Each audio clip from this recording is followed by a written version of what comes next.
Assalamualaikum warahmatullahi wabarakatuh. Saya Erma Juwita, saya guru dari SMA Negeri 4 Batam, Kepulauan Riau, calon guru penggerak angkatan ke-7. Pada video kali ini saya akan menampilkan aksi nyata modul 1.4 Budaya Positif. Tujuan pembelajaran khusus dari modul 1.4 Budaya Positif adalah calon guru penggerak dapat menyampaikan pembelajaran dari penerapan konsep inti dari modul budaya positif serta pemahaman mereka mengenai konsep-konsep inti dalam modul budaya positif. Dalam aksi nyata kali ini, saya mengadakan webinar kecil atau group sharing mengenai konsep-konsep inti dalam modul budaya positif di SMA Negeri 4 Batam. Berikut videonya.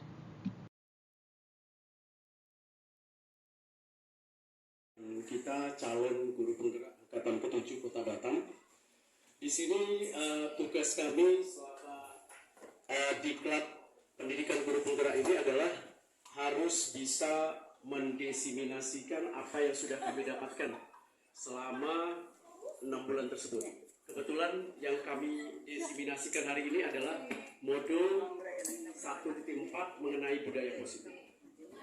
Seperti itu. Karena kita di SMA Negeri 4 ini ada 2 orang calon guru penggerak, saya sama Bu Erma, maka saya beri kesempatan kepada Bu Erma untuk mensosialisasikan. Kepada Bu Erma, kami persilakan. Terima kasih waktu yang telah diberikan pada saya. Alhamdulillah. Panjatkan syukur kepada Tuhan Yang Maha Esa, Allah Subhanahu wa Ta'ala, karena atas berkat rahmat-Nya lah hari ini dapat berkumpul bersama-sama di sini, diberi kesehatan, diberi kesempatan untuk menyampaikan materi yang telah kami dapatkan di modul 1.4 yaitu budaya positif. Sebelum saya memulai modul 1.4, saya mau ada sebentar. Biar kuis? Ya, sedikit. Asik. Ada kertas? Oh, enggak ada. Hadiahnya Bu Rini yang siapin. Oke, ini teman-teman. Jadi saya akan sebutkan kata, teman-teman sebutkan lawannya. Mudah kan? Mudah lah. Bisa langsung, gak usah pakai contoh. Bisa. Ya, ready ya. Panjang. Pendek. Tinggi, Rendah. besar, salah,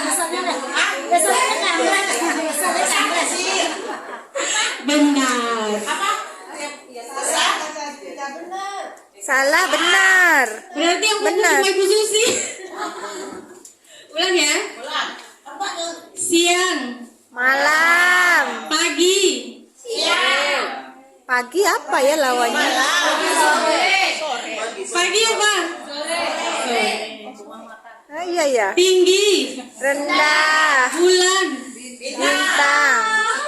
matahari, bulan. Lawannya loh, matahari. Bulan dan bintang. Bu Pera ingat lagi bulan dan bintang.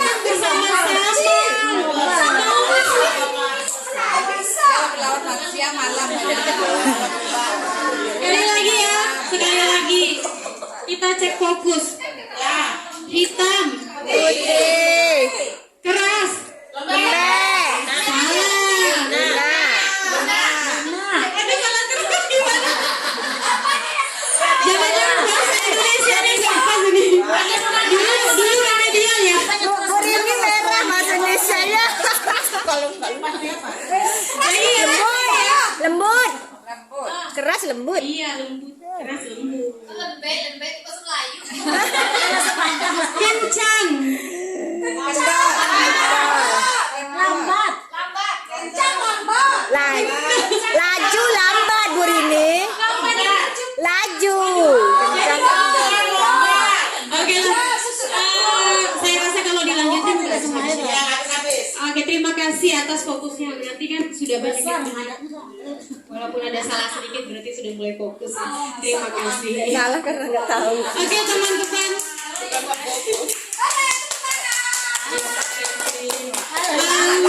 Baiklah, teman-teman, hari ini kami saya bersama Pak Dodi bertugas melaksanakan aksi nyata, yaitu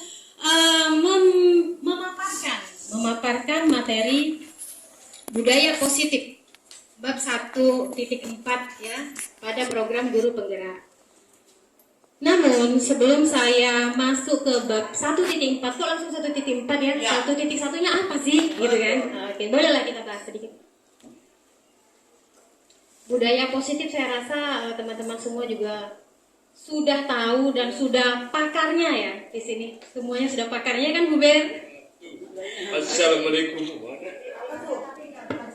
Oke, dilaksanakan dengan baik. Mari kita laksanakan. Oke, jadi materi di modul 1.4 ini paradigma belajar. Kok suara anak?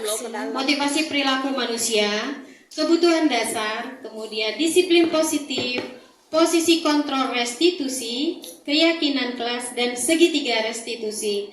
Pada hari ini saya menyampaikan 1 sampai ke 3 paradigma belajar, motivasi perilaku manusia, dan kebutuhan dasar. Oke, kita ke modul 1.1 dulu. Ini 1.1 sampai 1.4 koneksi ya, bersambung menyambung, makanya saya mesti paparkan dulu dari bab 1.1 ya. Yang pertama 1.1 itu filosofi Ki Hajar Dewantara.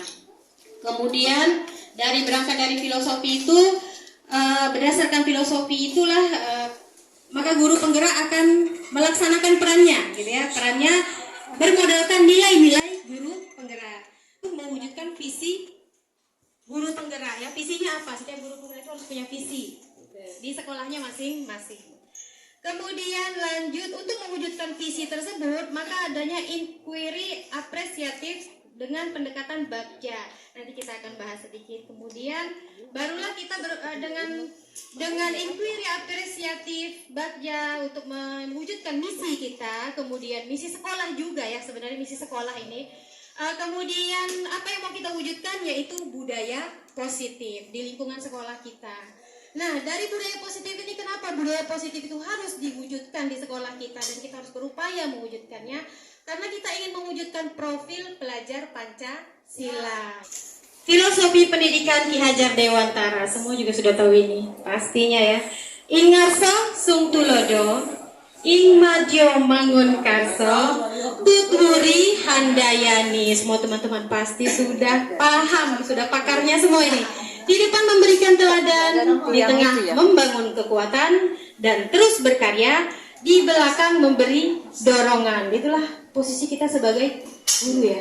Para senior mungkin lebih pakem untuk memberikan gambaran apa sih maknanya dan bagaimana aplikasinya pada diri kita, di lingkungan sekolah kita, terhadap siswa juga, terhadap teman-teman juga. Boleh saya minta tolong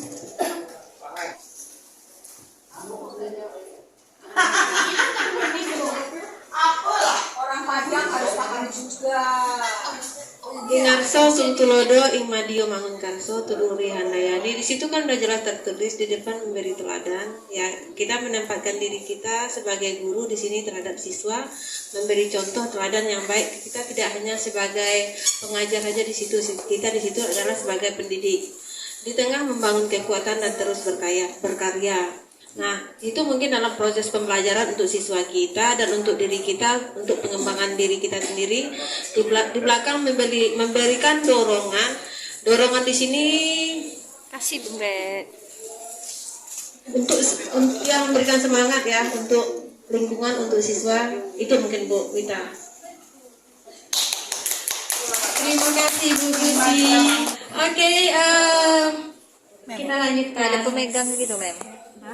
Kemudian ada juga filosofi Ki Hajar Dewantara, yaitu pendidikan hanyalah menuntun murid dalam proses menyebarkan guratan kodratnya.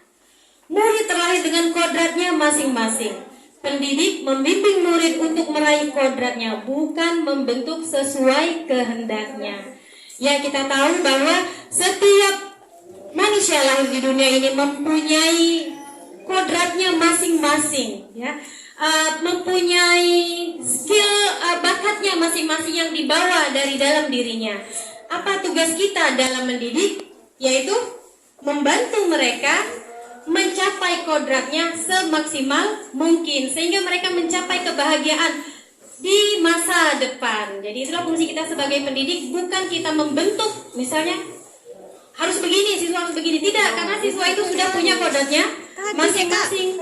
Ya seperti yang sudah kita laksanakan, bahwa siswa ini tidak bisa dipaksakan harus tinggi. Misalnya siswa IPA tidak bisa dipaksakan harus tinggi nilai IPS-nya, tapi kita memberi batasan minimal KKM begitu ya Bapak Ibu, sudah kita laksanakan itu ya. Oke, kemudian pendidik juga dituntut mendidik sesuai kodrat alam dan kodrat zaman. Di sini maksudnya kita mendidik itu sesuai kodrat zaman. Pasti teman-teman juga sudah tahu ya. Kita menyesuaikan diri dengan perkembangan zaman ya. Perkembangan teknologi. Saya juga berawal dari yang komputer itu pakai disket. Jadi banyak sekali perkembangan hingga sekarang. Tentunya kita juga harus menyesuaikan diri. Dan itu juga memberikan inspirasi bagi para siswa kita. Jadi kita sendiri mengikuti kodrat zaman dan kita mendidik siswa juga sesuai dengan kodrat zaman. Setuju Bapak Ibu? Iya, semuanya udah pakem ini sebenarnya, tapi memang harus di refresh kembali ya. Jadi di sini saya fungsinya hanya merefresh saja. Dan juga kita harus menyesuaikan dengan kodrat alam. Maksudnya apa itu? Kodrat alam.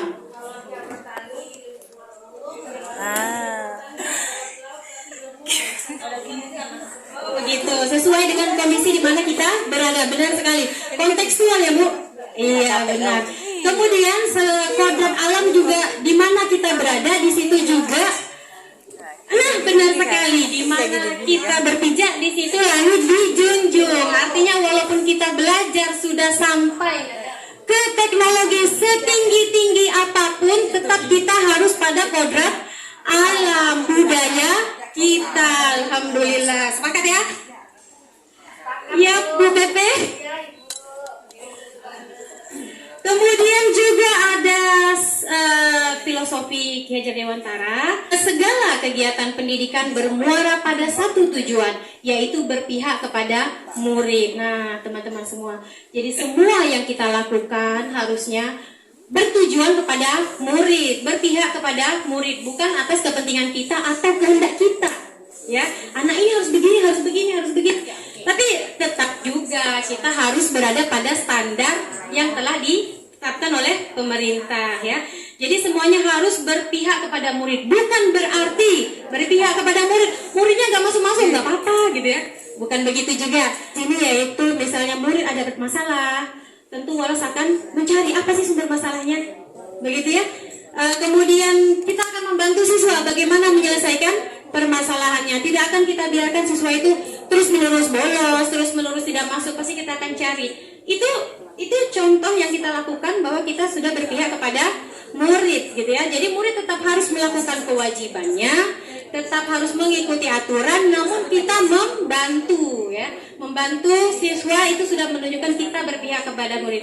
Saya yakin bahwa semua filosofi pendidikan Ki Hajar Dewantara sudah dilaksanakan dengan baik di sekolah kita SMA Negeri 4 Batam. Di bab berikutnya kami mempelajari nilai-nilai guru penggerak. Kemudian, jadi nilai-nilai guru penggerak itu nilai-nilai yang harus dimiliki oleh setiap guru sih menurut saya, setiap guru ya, bukan hanya guru penggerak. Yang pertama berpihak pada murid, yang tadi ya, memang semua aktivitas yang kita lakukan kegiatannya adalah bermuara ya kepada murid ya.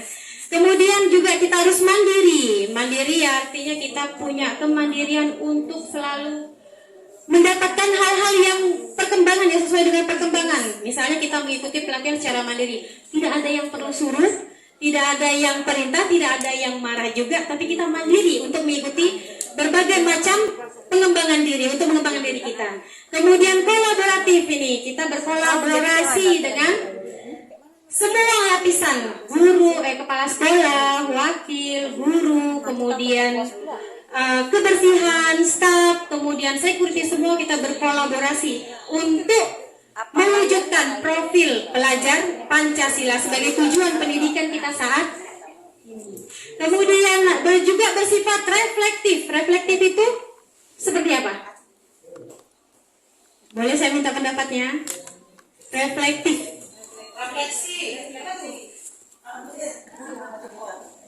Refleksi itu ibarat cermin. Jadi sehabis kita mengajar itu, kita harus melakukan refleksi itu cermin buat diri kita seperti apa yang telah kita lakukan. Jadi memberikan anak memberikan umpan balik ya istilahnya kepada kita. Apakah kita belajar itu menyenangkan? Apakah belajar kita menjemukan? Nah, seperti itu kira-kira. Jadi kalau saya bilang refleksi itu cermin diri.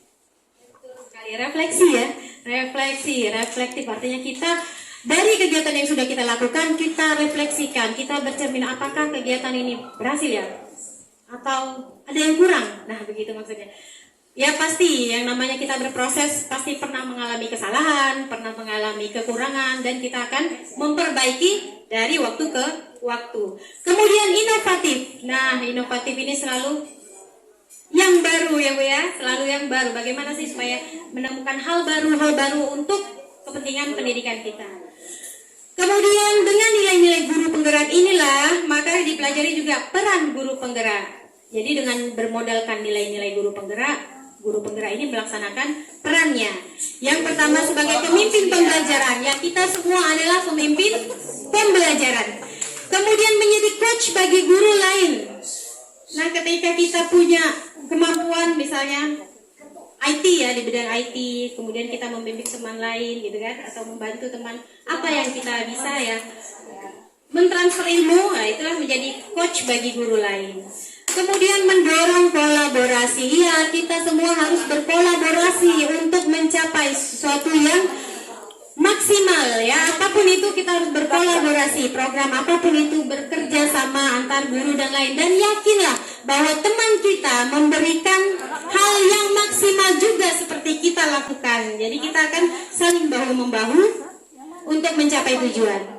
Kemudian mewujudkan kepemimpinan murid atau student agency, lalu juga menggerakkan komunitas praktisi yang seperti sekarang kita lakukan ini, termasuk menggerakkan komunitas praktisi. Oke, next. Nah, jadi dengan melakukan peran guru penggerak, ya guru penggerak itu harus mempunyai visi ya untuk melaksanakan perannya tadi. Visi yang saya minati yaitu terwujudnya murid yang peduli lingkungan dengan mencerminkan profil pelajar Pancasila. Jadi prakarsa perubahan yaitu meningkatkan kepedulian siswa terhadap lingkungan melalui program desa Lihat Sampah Ambil. Kemudian dalam melaksanakan visi tadi, ya setiap kita akan mencapai sesuatu yang baru, pasti akan ada hambatannya enggak? Terkadang kita diskus sama kawan, saya mau begini, susah ya itu, kan sering begitu ya, susah loh itu. Nah itu kita harus ubah, yaitu dengan paradigma inquiry apresiatif. Apa itu? Yaitu pendekatan manajemen perubahan kolaboratif, manajemen kebersamaan, ya bekerja sama dengan teman, dengan siswa dan lingkungan. Kemudian berbasis kekuatan. Jadi ketika kita ingin melakukan sesuatu, ingin mencapai sesuatu, kita jangan berlandaskan pada susahnya, gitu teman-teman. Jadi kita pikir itu yang kita pikirkan adalah saya punya modal apa ya? Apa yang bisa membantu saya dalam melakukan, dalam mencapai visi ini? Apa yang bisa saya bantuan apa yang bisa saya dapatkan? Jadi di situ paradigma inquiry apresiatif itu ketika kita punya visi, yang kita ambil adalah sisi positif. Sisi positif yang kira-kira membantu kita untuk mewujudkan impian kita. Jangan mempertimbangkan yang susahnya. Susah udah nggak jadi deh, bukan begitu. Tapi apa yang bisa mendukung kita kerjasama, kita gunakan modal yang kita punya ya. Jadi menggunakan basic pada kekuatan yang ada di sekolah kita. Apalagi kita sekolahnya besar, banyak modal di sini yang bisa kita gunakan untuk mencapai visi sekolah kita. Kemudian menggunakan pendekatan bagja. berpikir mengenai berbasis kekuatan, berbasis apa yang kita punya. Nah, menggunakan pendekatan ini untuk membantu step. Yang pertama, buat pertanyaan utama, ya, pertanyaan utama apa yang akan kita buat. Kemudian ambil pelajaran kita pelajari apa orang yang sudah berpengalaman, kita belajar dari orang yang sudah berpengalaman. Kemudian gali mimpi apa yang kita impikan dan jabarkan rencana dengan teamworknya dan lalu atur eksekusi. Jadi 5 tahapan ini bisa kita gunakan untuk mewujudkan visi kita bersama. Jadi tujuan kita tadi mencapai visi, tujuannya yaitu mewujudkan profil pelajar Pancasila. Apa itu profil pelajar Pancasila? Beriman, bertakwa kepada Tuhan Yang Maha Esa dan berakhlak mulia. Kemudian mandiri, bernalar kritis, berkebinekaan global, bergotong royong, dan kreatif. Itu tujuan dari pendidikan kita, mewujudkan siswa yang berkarakter profil pelajar Pancasila. Lalu ini masuk ke budaya positif. Ya, bagaimana mewujudkannya? Dengan cara membangun budaya positif di sekolah kita yang berpihak kepada murid. Budaya positif, saya rasa semua sudah tahu. Hal-hal positif di lingkungan kita dilakukan terus-menerus, ya, dijadikan budaya. Begitu Bapak Ibu, ya. Lanjut lagi. Dalam melaksanakan atau membangun budaya positif, semua kita juga sudah berusaha ya mewujudkan budaya positif. Tentu saja pasti namanya rintangan pasti ada, halangannya pasti ada. Nah, untuk mewujudkannya itu bagaimana siswa kita ini semuanya tertib, semuanya pintar, semuanya bagus, gitu kan. Nah, dibutuhkan yang adanya motivasi. Baik secara eksternal atau internal. Nah, 3 motivasi.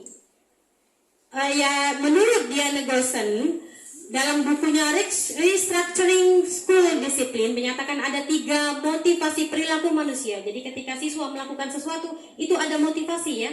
Yang pertama, menghindari ketidaknyamanan atau hukuman, ya, seperti kita buat aturan kemudian siswa dihukum kalau tidak patuh, gitu kan.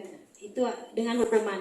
Kemudian bisa juga karena ingin mendapatkan imbalan atau penghargaan dari orang lain. Misalnya seperti kita lomba kelas, gitu kan. Jadi siswa motivasinya untuk mendapatkan penghargaannya untuk kelasnya. Nah, itu adalah motivasi secara eksternal. Nah, kemudian ada juga motivasi yang untuk menjadi orang yang mereka inginkan, yang memang mereka ingin jadi orang seperti itu, ya, karena menghargai diri sendiri dengan nilai-nilai yang mereka percaya bahwa dia ingin menjadi orang yang memiliki nilai-nilai yang mulia, maka melaksanakan semua aturan, mematuhi, rajin, itu dikarenakan dari dalam dirinya sendiri. Jadi itu merupakan motivasi internal. Jadi ada 2, ada motivasi eksternal, motivasi internal. Motivasi eksternal itu dikarenakan hukuman misalnya, kemudian bisa juga dikarenakan ingin mendapatkan imbalan atau penghargaan. Nah, jadi menurut Bapak Ibu semua, motivasi mana yang paling mendasari perilaku murid kita di sekolah? Eksternal. Tujuan kita sebenarnya bukan itu, ya. Dalam mendidik itu kan kita bagaimana anak ini punya kesadaran sendiri. Sebenarnya itu tujuan utama, ya. Gimana sih caranya supaya dia ini bukan karena dihukum. Hukum itu kita buat jalannya saja, jalan supaya mereka sebenarnya yang ingin dicapai adalah motivasi internal. Tapi sekarang memang masih banyaknya adalah motivasi eksternal. Semoga memberikan hidayah bagi siswa dengan motivasi eksternal akan menjadi motivasi internal. Nilai-nilai kebajikan apa yang berusaha Anda tanamkan pada murid Anda di kelas dan di sekolah Anda? Saya yakin semua guru di sini, semua staf TU ataupun security dan kebersihan itu menanamkan nilai-nilai kebajikan pada siswa, ya kan? Bener kan? Boleh, Mister, saya mau tanya, Mister, nilai-nilai kebajikan yang Mister tanamkan kepada siswa apa? Contohnya saya. Nilai-nilai kebajikan yang saya tanamkan ke siswa. Pasti banyak, ya kan? Iya, pasti. Banyak sekali. Iya. Salah satunya adalah saling membantu. saling membantu. Iya ya. Nilai Iya, kebajikan membantu ya. ya ketika teman lagi butuh bantuan ya dibantu. Terus siswa ke siswa atau guru ke siswa? Siswa ke siswa ya. Kebajikan yang saya tanamkan ke siswa. Lalu apa lagi? Iya, kayaknya Bu Rini dulu kayaknya. Iya, banyak. Iya, banyak. Iya, banyak tapi nanti Ria pula ya. Insya Allah ada. Terima kasih responnya Mister. Ya, jadi Mister menanamkan nilai kebajikan bahwa saling membantu ya. Tujuannya kan berujung pada ke karakter profil pelajar Pancasila ya kan Mister? Iya. Sila kedua kan saling membantu. Iya. Muri ini apa? Ini pasti banyak nih. Iyalah. Kalau Mister tadi saling membantu, maksudnya membantu bekerja bersama-sama ya Mister. Kalau saya yang paling saya tekankan ke siswa adalah nomor 1 disiplin. Nah, diawali disiplin itu dari diri sendiri. Nah, kemudian kalau kita udah disiplin diri sendiri, baru, nah Bapak Ibu guru saya yakin loh, kalau Bapak Ibu guru semua mendisiplinkan diri, tidak ada yang terlambat, anak pasti akan bisa mencontoh gurunya. Seperti tadi Ingar Sosung Tulodo. Wah, di depan kita menjadi contoh. Nah kalau gurunya terlambat terus, Bapak Ibu aja sering terlambat kan begitu. Antara lain. Terima kasih. Terima kasih banyak kepada Waka Kesiswaan. Ya, jadi nilai-nilai kebajikan tadi, nilai-nilai kebajikan itu kan adalah bagian dari budaya positif ya. Kita menanamkan budaya positif. Mr. Wandi tadi saling membantu dengan teman ya, nilai-nilai kebajikan. Ya. Budaya positif itu budaya positif kan. Kemudian Bu Rini tadi disiplin positif tentunya. Disiplin positif itu adalah bagian dari budaya positif yang ingin kita wujudkan di sekolah kita. Nah, sekarang ada lanjutannya nih Bu Rini, belum selesai. Strategi apa yang selama ini Anda terapkan untuk menanamkan nilai-nilai kebajikan pada murid kita? Bagaimana hasilnya? Pada perilaku murid kita. Jadi strategi Bu Rini apa? Strategi yang diterapkan ke muridnya. Oh, menerapkan disiplin. Dengan yang tadi. Iya. Kebanyakan ya anak-anak yang terlambat itu saja kan. Nah, tentu kita panggil. Kenapa? Karena kita bisa berbicara seperti itu karena kita sendiri alhamdulillah mungkin ya tepat waktu lah, nggak terlambat. Kalau mungkin guru yang sering terlambat ngomong kan juga nggak enak juga. Kita akan tekankan anak, kenapa kamu seperti itu? Rata-rata apa? Kenapa mereka terlambat? Orang tuanya sudah berangkat duluan, atau orang tuanya masih ada yang bangun, sehingga di rumah sendiri itu yang kadang terjadi. Seperti kasusnya Bu Erma Cuita begitu juga, mak bapaknya di mana, anaknya di mana. Jadi anak itu sebagai sekaligus bapak dan ibu untuk adik-adiknya. Saya pun bingung. Di Batam seperti itulah. Jadi kita mencobalah menyentuh hati. Jadi strateginya Menyentuh hati. Ya menyentuh, kita omongin baik-baik. Kalau tidak bisa, baru kita datangkan orang tuanya, kita kembalikan ke orang tua. Hasilnya bagaimana hasilnya? Hasilnya Dengan ya, menyentuh hati tadi. dengan menyentuh hati, alhamdulillah. Dan bapak ibu gurunya pun sudah mulai komit, tidak ada yang terlambat. Anak-anak yang terlambat sekarang sudah mulai sedikit, ya, tidak banyak lagi seperti pertama kali pembelajaran. Itu banyak sekali sampai 60, 50 yang terlambat. Kalau sekarang, alhamdulillah hari ini paling cuma 5 ya, lumayan ya. Iya, terima kasih. Ibu Maria yang ketua ya. Jawabannya Bu Rini. Mister, bagaimana strategi Mister menanamkan saling membantu dengan siswa tadi, nilai mulia ya, nilai kebajikan, dan kita berharap itu menjadi budaya positif di sekolah kita. Baik, strategi yang saya pakai atau saya terapkan adalah ingin memulai dari diri kita sendiri. Jadi apabila kita menanamkan kebaikan orang lain, berarti kita sendiri yang berbuat. Terus nanti anak-anak secara otomatis akan mencontoh. Setelah itu istiqomah atau konsisten. Nah, ketika kita menyuruh anak untuk misalkan berinfak gitu ya. Nah, anak sudah berinfak tapi kita tidak berinfak. Nah, maksudnya kita mulai dari kita sendiri. Itu tuh kalau seandainya yang tadi menjenguk sakit, satu kali kita jenguk, besok-besoknya nggak lagi gitu. Berarti kan kita nggak istiqomah. Jadi ibaratnya kita tidak konsisten. Gitu. Itu saja. Terima kasih. Hasilnya insya Allah hasilnya is working. Jadi dari hari ke hari kita bisa tengok anak-anaknya kelakuannya semakin care satu sama lain gitu loh. Karena dia melihat mungkin orang tuanya atau orang tuanya bisa dicontoh, gurunya maksudnya gitu ya. Oke, maunya gurunya kompak. Emang kompak Pak, Itu coba bilang kompak Bapak gurunya kita bukan nggak maunya kompak. ya, sangat kompak. Tengok ini, datang semua kan. Oke, jadi yang tadi hukuman dan penghargaan itu tadi motivasi eksternal ya, motivasi eksternal. Nah jadi Mister tadi berusaha mewujudkan siswa saling peduli, saling membantu, yaitu dengan cara memberikan teladan, kemudian istiqomah terus-menerus melakukan konsisten ya melakukan hal itu, yaitu peduli kepada teman, menjenguk teman gitu kan, menjadikan budaya positif pada siswa kita. Nah itu upaya untuk menumbuhkan motivasi internal ya, internal dari siswa kita ya.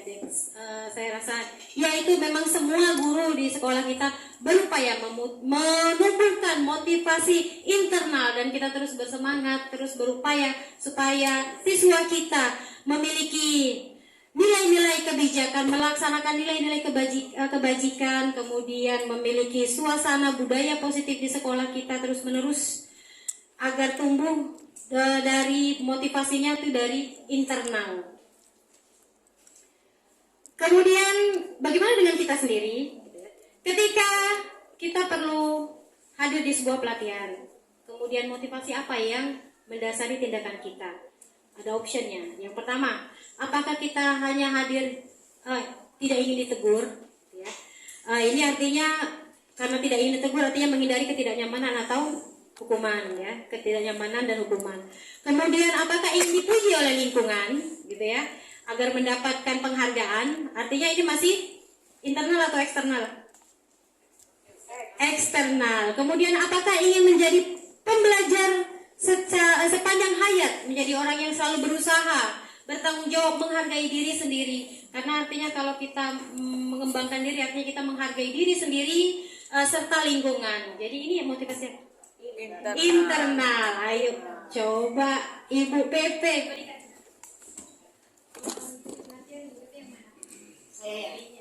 Oh ya. Siapa ya? Terima kasih Ibu Jui. Kalau saya sih kalau mengikuti pelatihan seperti itu, pasti saya berkeinginan pertama untuk meningkatkan kompetensi diri.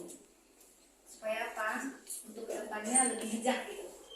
Tidak hanya untuk yang menyangkut kompetensi pembelajaran, tetapi sosialnya juga harus begitu setelah mendapatkan pembekalan atau pelatihan seperti itu. Menurut saya apa-apa tuh nggak mesti harus jadi ketinggalan gitu.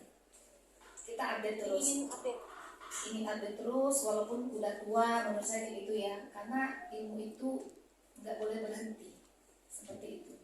Banyak sekali manfaatnya untuk kita, bukan berarti kita harus pintar itu, enggak sih. Tapi lebih banyak menyikapi diri ketika kita berilmu, cara berpikir, cara pandang, menyikapi, menghadapi situasi jauh lebih bijak. Begitu. Terima kasih. Terima kasih Bu Igit Mewati ya, PP ya, tim praktik. Ya, jadi Bu Igit ketika mengikuti sebuah pelatihan itu dikarenakan adanya motivasi internal, karena keinginan ya, ingin maju, ingin menghargai diri sendiri, bahwa diri saya ini harus berkembang terus ya. Nah, yang kita harapkan ini semoga Bapak Ibu semua, kita semua dapat mengembangkan siswa kita seperti kita, yaitu ketika melakukan sesuatu dikarenakan adanya motivasi internal. Bagaimana caranya? Nah, itu nanti akan dijelaskan, dipaparkan oleh Pak Dodi. Triknya ya, trik bagaimana meningkatkan motivasi internal pada siswa untuk menciptakan budaya positif. Jadi menurut dia Gosen mengemukakan bahwa dengan mengaitkan nilai-nilai kebajikan yang diyakini seseorang, maka motivasi intrinsiknya akan terbangun. sehingga menggerakkan motivasi dari dalam untuk mencapai tujuan mulia yang diinginkan. Inilah yang kita harapkan terwujud pada siswa-siswa kita semua. Karena sesungguhnya yang dapat mengontrol itu hanyalah diri kita sendiri. Untuk melakukan sesuatu itu memang hanyalah diri kita sendiri yang mengontrolnya ya, karena untuk mencapai tujuan itu benar-benar berasal dari diri kita sendiri. Nah, bagaimana kita menumbuhkan kemauan ya, bagaimana kita menumbuhkan kesadaran siswa yang memang dari diri dia sendiri untuk melakukan budaya positif, melaksanakan budaya positif di lingkungan sekolah kita. Kemudian tentunya dalam melaksanakan budaya positif di dalam lingkungan kita pasti banyak hambatan ya tentu. Kemudian kita sudah berupaya ya, para wali kelas, para guru berupaya bagaimana caranya membantu anak ini, membimbing anak ini untuk menyelesaikan masalah yang dia hadapi. Itu semua wali kelas sudah melaksanakannya. Nah, ada hal-hal yang mungkin bisa dijadikan trik kita untuk lebih mudah menyelesaikan permasalahannya, yaitu dengan salah satunya dengan memahami kebutuhan dasar manusia. Sebenarnya tingkah laku perbuatan seseorang itu didasari atas kebutuhannya ya, kebutuhan manusia.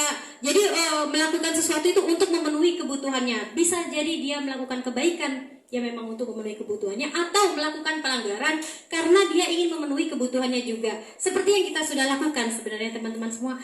Ketika siswa bermasalah dipanggil siswanya, ditanya ada masalah apa gitu kan, itu kita sedang mengidentifikasi kebutuhan siswa kita, kemudian bagaimana solusi yang kita berikan kepada siswa kita. Jadi pelan-pelan siswa akan melaksanakan solusi yang kita berikan sehingga dapat menyelesaikan permasalahannya.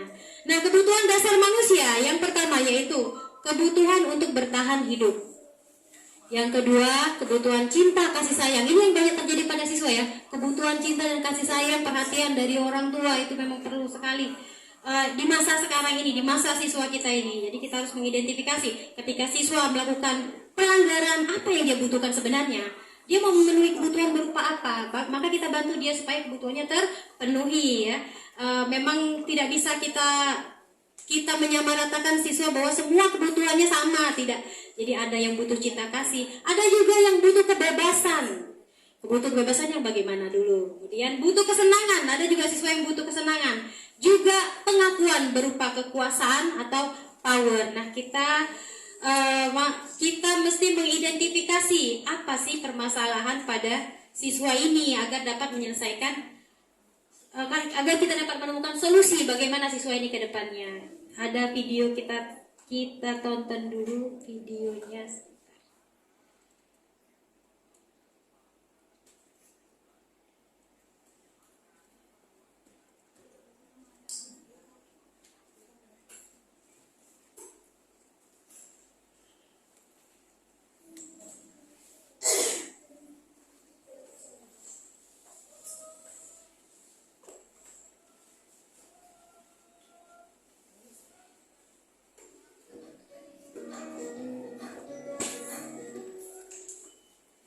Dan bahagia ibu dan bapak guru hebat untuk membangun budaya sekolah yang positif dengan lingkungan yang aman dan mendukung murid untuk menjadi pribadi yang berdaya, seimbang, dan bahagia.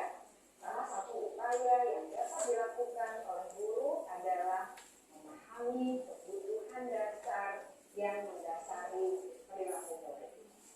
Pada video kali ini kita akan membahas tentang 5 kebutuhan dasar manusia.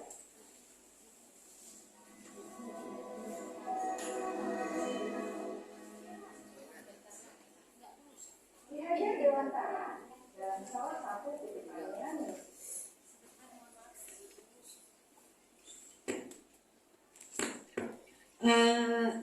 materi yang saya paparkan ini 5 kebutuhan dasar manusia. Jadi berikutnya akan dilanjutkan Pak Dodi. Isinya paparan mengenai 5 kebutuhan dasar manusia. Oke, Assalamualaikum warahmatullahi wabarakatuh. Terima kasih diberi kesempatan yang kedua. Hari ini saya mencoba melanjutkan budaya positif, rancangan budaya positif.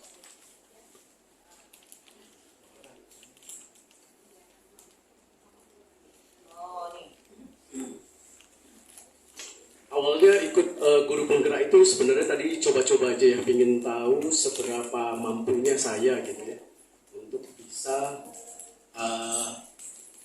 apa-apa yang ada di dalam sana gitu ya. Ternyata ketika sudah lebih dalam lagi banyak hal positif yang kita dapatkan. Jadi tujuan kita adalah berbagi hal positif. Ketika yang tidak baik dari saya buang jauh-jauh, yang bagus ambil, seperti itu. Ini dia aksi nyata modul 1.4 mengenai budaya positif dari kemudian slide yang kedua.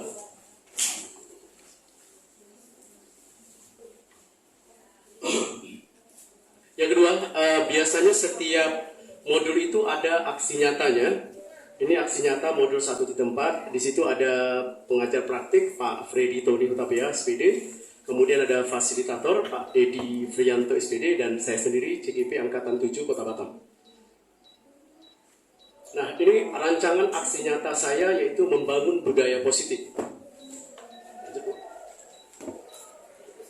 Nah, ini ada latar belakang dari budaya positif. Pertama, sekolah yang baik adalah sekolah yang mampu menciptakan rasa aman dan nyaman sesuai dengan KHD, Ki Hajar Dewantara, menjelaskan bahwa tujuan pendidikan adalah menuntun kodrat anak untuk mencapai keselamatan dan kebahagiaan yang setinggi-tingginya sebagai manusia maupun anggota masyarakat.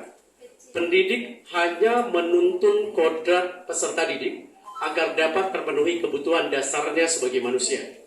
Tumbuh kembang peserta didik tersebut adalah untuk membiasakan setiap warganya, khusus peserta didik, untuk melakukan budaya atau kebiasaan positif. Budaya positif ini haruslah berintegrasi di lingkungan sekolah, sehingga dapat membuat peserta didik tumbuh menjadi pribadi yang berkarakter positif. Tujuan dan tolak ukur saya pada modul 1.4, yang pertama adalah menumbuhkan budaya positif dengan kesepakatan kelas. Kemudian yang kedua, guru mampu menerapkan segitiga restitusi. Yang ketiga, menerapkan gerakan literasi di sekolah. Selanjutnya yang keempat, menumbuhkan nilai-nilai profil pelajar Pancasila pada diri peserta didik dalam kegiatan pembelajaran. Ada 6 dimensi yang disebutkan tadi oleh Ibu Erma Juwita. Tolak ukurnya adalah, pertama, peserta didik mampu membuat kesepakatan kelas bersama guru, kemudian dipasang di dinding kelas. Yang kedua, guru mampu menerapkan segitiga restitusi dalam setiap permasalahan yang dihadapi peserta didik. Yang ketiga, peserta didik membiasakan diri di awal dan akhir pembelajaran untuk literasi menulis dan membaca secara kontinu. Yang keempat, peserta didik dapat mengaplikasikan nilai-nilai profil pelajar Pancasila secara sadar dan kontinu dalam proses pembelajaran. Nah, ini lini masa tindakan saya. Yang pertama, membuat rancangan kegiatan, sudah saya buat. Kemudian yang kedua, membuat materi budaya positif, koordinasi dengan kepala sekolah dan staf manajemen sekolah untuk mendapatkan masukan tentang materi dan jadwal sosialisasi. Kebetulan sosialisasinya hari ini. Keempat, penyiapan sarana dan prasarana meliputi ruang rapat, LCD, proyektor, recorder, video, kemudian pelaksanaan sosialisasi dan refleksi kegiatan.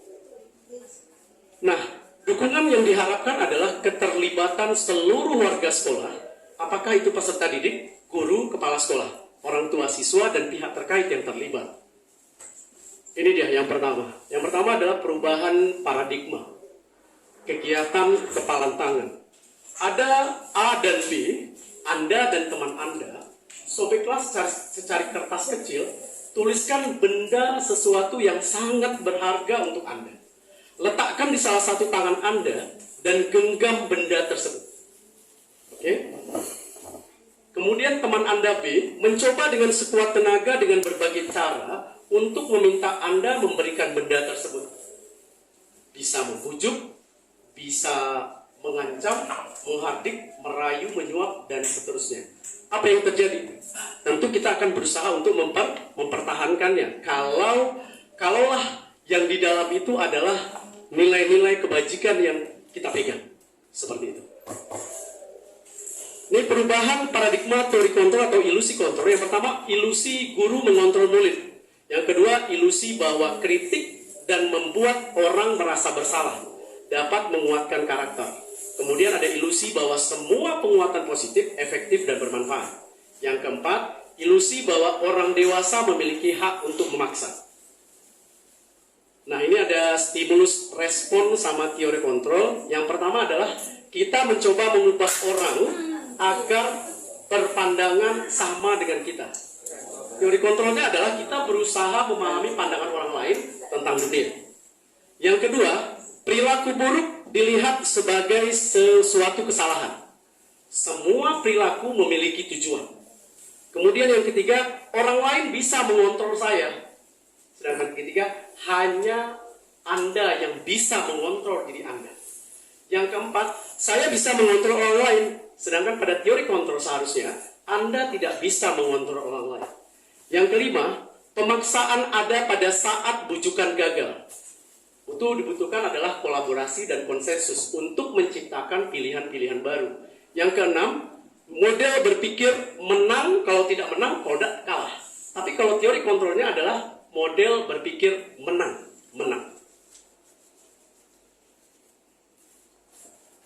Nah, ini dia disiplin positif yang dikemukakan oleh teori kontrol pilihan Dr. William Glasser. Di situ ada posisi yang sudah dijelaskan sebagian teman kita. Oke Bu, next, lanjut saja. Nah, apa makna disiplin? Berasal dari bahasa Latin, disiplina, yang artinya belajar. Makna asal dari kata berkonotasi dengan disiplin diri dari murid Socrates dan Plato. Disiplin diri membuat orang menggali potensinya menuju sebuah tujuan apa yang dihargai. Namun dalam budaya kita, makna kata disiplin telah berubah menjadi, digarisbawahi di situ, sesuatu yang dilakukan seseorang pada orang lain untuk mendapatkan kepatuhan. Kecenderungan umum adalah menghubungkan kata disiplin dengan ketidaknyamanan, bukan dengan apa yang kita hargai, atau pencapaian suatu tujuan mulia. Nah, nilai-nilai kebajikan universal, apa saja? Ini dia. Nilai-nilai kebajikan adalah sifat-sifat positif manusia yang merupakan tujuan mulia yang ingin dicapai setiap individu. Nilai-nilai tersebut bersifat universal, lintas bahasa, suku, agama, maupun latar belakang. Yang kedua, setiap perilaku, perbuatan memiliki suatu tujuan.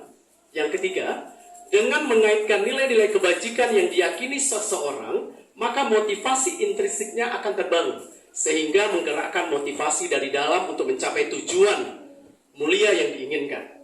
Selanjutnya, nilai-nilai kebajikan yang ingin dicapai oleh setiap anak Indonesia kita kenal dengan profil pelajar Pancasila. Ada 6 dimensi ya.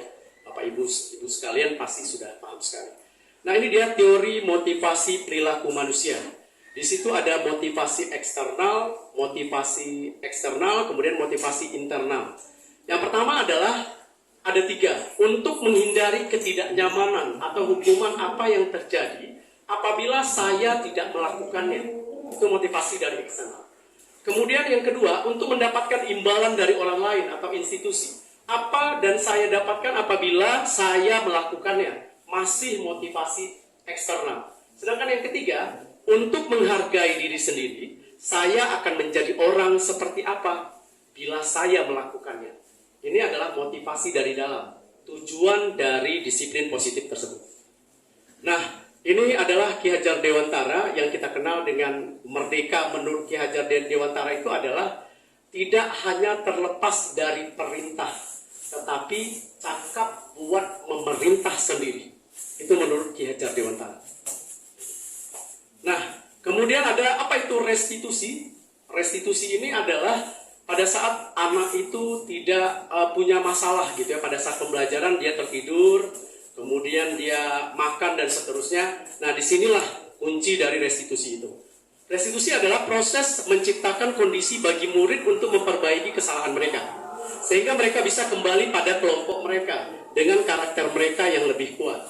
Yang kedua, restitusi juga merupakan proses kolaboratif yang mengajarkan murid untuk mencari solusi untuk masalah mereka dan membantu murid tentang orang seperti apa yang mereka inginkan menjadi tujuan mulia dan bagaimana mereka harus memperlakukan orang lain. Itu menurut Gosen tahun 2004. Ini 9 ciri-ciri restitusi. Yang pertama, bukan untuk menebus kesalahan, namun untuk belajar dari kesalahan. Yang kedua, memperbaiki hubungan. Yang ketiga, tawaran, bukan paksaan. Yang keempat, restitusi menuntut untuk melihat dari dalam. Yang kelima, restitusi mencari kebutuhan dasar yang mendasari tindakan tersebut. Yang keenam, restitusi diri adalah cara yang paling baik. Yang ketujuh, restitusi fokus pada karakter, bukan tindakan. Yang kedelapan, restitusi fokus pada solusi. Yang kesembilan, restitusi mengembalikan murid yang berbuat salah pada kelompok. Nah, ini dia segitiga restitusi ketika anak itu bermasalah di dalam kelas. Ini yang kita lakukan, ada 3 segi restitusinya. Yang pertama itu menstabilkan identitasnya. Mengubah identitas anak dari orang yang gagal karena melakukan kesalahan menjadi orang yang sukses. Yang kedua, validasi tindakan yang salah. Kita memahami kebutuhan dasar yang mendasari sebuah tindakan. Dan kita bisa menemukan cara yang paling efektif untuk memenuhi kebutuhan tersebut. Yang ketiga, setelah melakukan langkah 1 dan 2, anak akan siap untuk dihubungkan nilai-nilai yang percaya dan berpindah menjadi orang yang diinginkan. Di situ slide-nya 1 pertanyaannya, setiap orang pasti pernah melakukan kesalahan. Yang kedua, kamu bukan satu-satunya orang yang pernah melakukan kesalahan. Itu yang untuk 1, menstabilkan identitas. Yang kedua, kamu tentunya punya alasan mengapa melakukan itu. Adakah cara yang lebih efektif untuk mendapatkan apa yang kamu butuhkan? Itu yang kedua, validasi tindakan yang salah.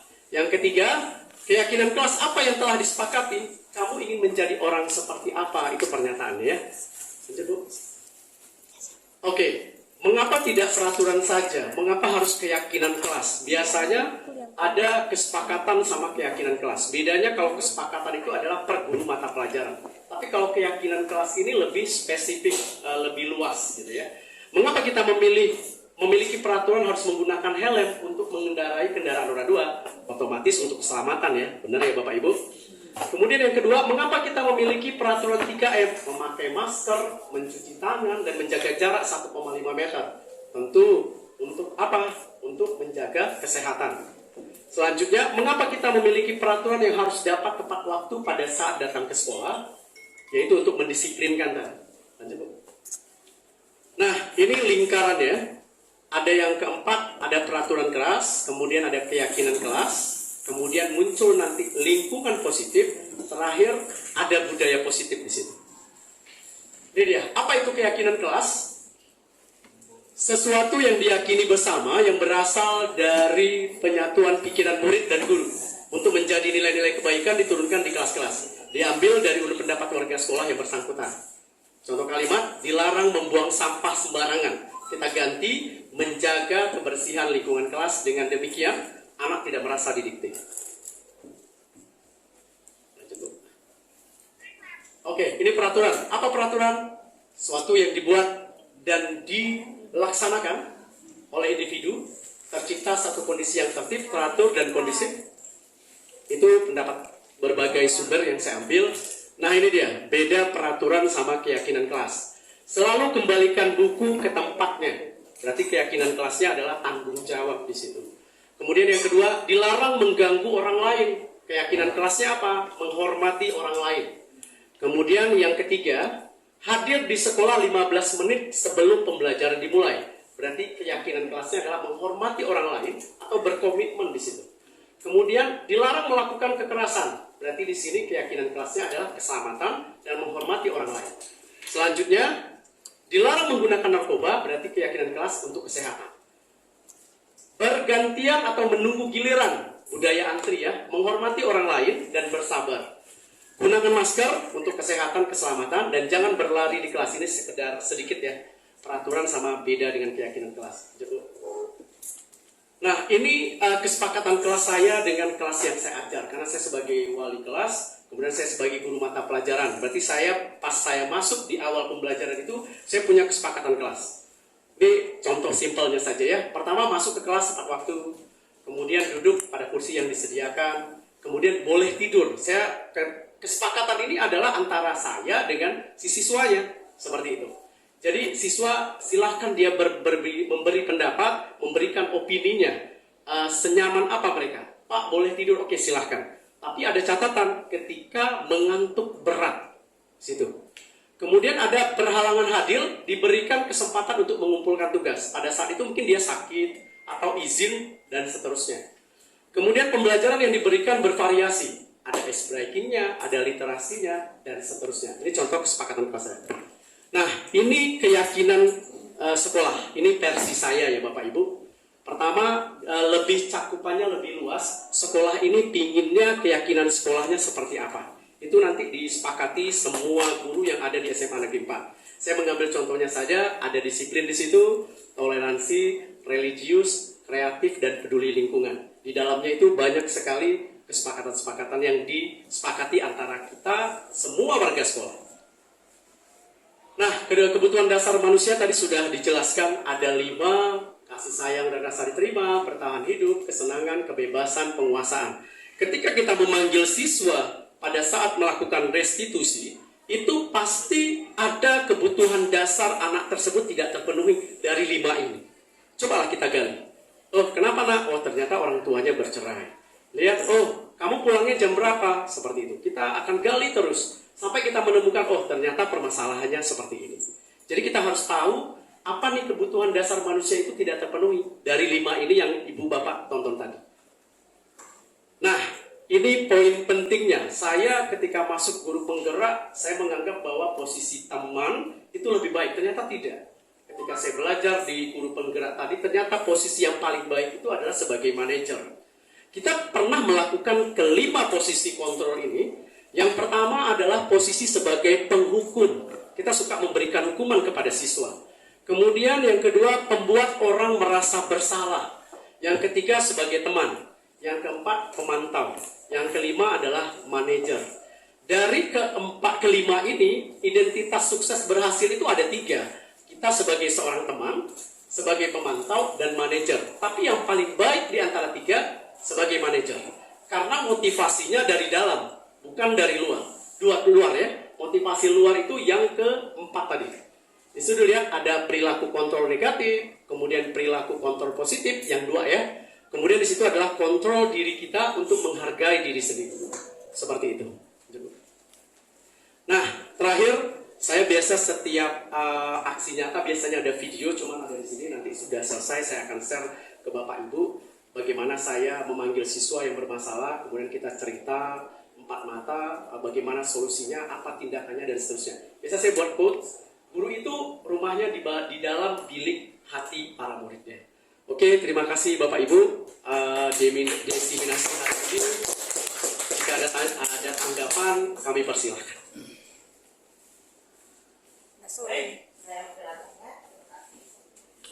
Baik, terima kasih kepada Bu Erma Juwita dan Pak Dodi yang telah memaparkan tentang budaya positif.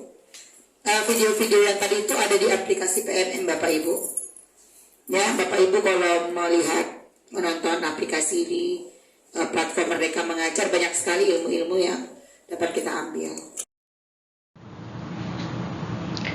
Testimoni budaya positif di SMA Negeri 4 Batam dari guru dan siswa. Assalamualaikum warahmatullahi wabarakatuh. Saya akan menyampaikan budaya positif yang pernah kita lakukan di SMA Negeri 4 Batam. Yang pertama, di jam pelajaran pertama, siswa-siswi berbaris di depan kelas. Guru memeriksa atribut sekolah dan kerapian. Sebelum masuk, siswa-siswi bersalaman dengan guru di jam pelajaran.